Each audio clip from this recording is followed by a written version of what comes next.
Hello everybody, my name is Eric, And my name is Steven. and today we will be discussing the case of OJ Simpson. The juice is loose. Because he was acquitted, or because he was released from jail? Sure. How about we start by discussing the facts of the case? OJ Simpson was accused of the 1994 murder of Nicole Brown Simpson and her friend Ron Goldman. When he was brought to jail, the trial jury found that there was enough evidence to go to court. But inside the actual trial, the trial jury found that he was innocent. He was not convicted of the crime, even though there was evidence like a glove, a knit cap, and a knife, which could have been owned by his residence, along with some boot prints for boots he possibly owned. However, just because of that, he was actually found innocent of the crime. Interesting. So, ignoring the actual result of the case, do you believe him to be innocent or guilty? Hey, look, Chief, I'm gonna get some flack for this, but I think he's innocent. Hold up there, Chief. I'm sure he is guilty. Now, how'd you reach that conclusion? Well, I believe he is guilty. They found DNA evidence all over the crime scene. They found blood in his Bronco from all the victims. He had prior domestic violence claims and charges against him, and that's just some of the evidence. As discussed in the case, it's possible that Mark Furman could have easily planted the evidence in the car. What was your counterclaim? I plead the fifth.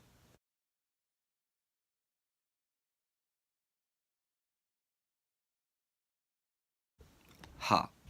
But seriously, the police and the city are still getting over the 91 riots.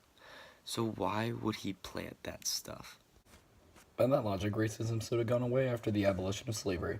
So who's to say that people would change because of a riot? He wasn't planting evidence to start a riot just to get his racist point across. But he must have thought there would be some backlash from the African American population since he's such a famous and successful and influence to people. So you believe that a murderer should be let off because it would actually make the actually racist cops appear racist?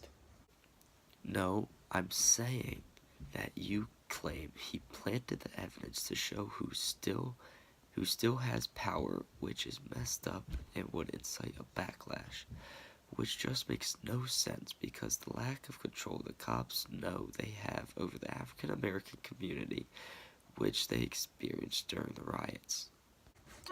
I think we're getting a bit off topic.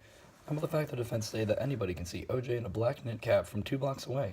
I think you may have a point, because I can see your ugly ass in catcher's gear from even further away. Ha. Ha. Well, I have perfect vision, and I can't see your breaking ball right in front of my face because there is no break. You kinda suck. So does the explanation for how he was going to disguise himself. He literally was found with a fake mustache in his car. Look, I never said he was smart, okay? What is your idea for who killed it? Who killed them then? His son. How? Well, this is really mostly just a theory. It's not entirely known if this is what could have possibly happened, and he was never really considered a suspect because OJ was just such a standout. But his son, possibly, his eldest son, possibly could have killed his wife and her friend, just because at the time he was in a mental issue. He was like in a mental ward because of his mental issues. He had a really, really bad anger outbursts, and during the time he was off his meds. But he really had no motive for the crime, so I think you might be right. I'm gonna just been arguing for argument's sake. Wouldn't be the first time.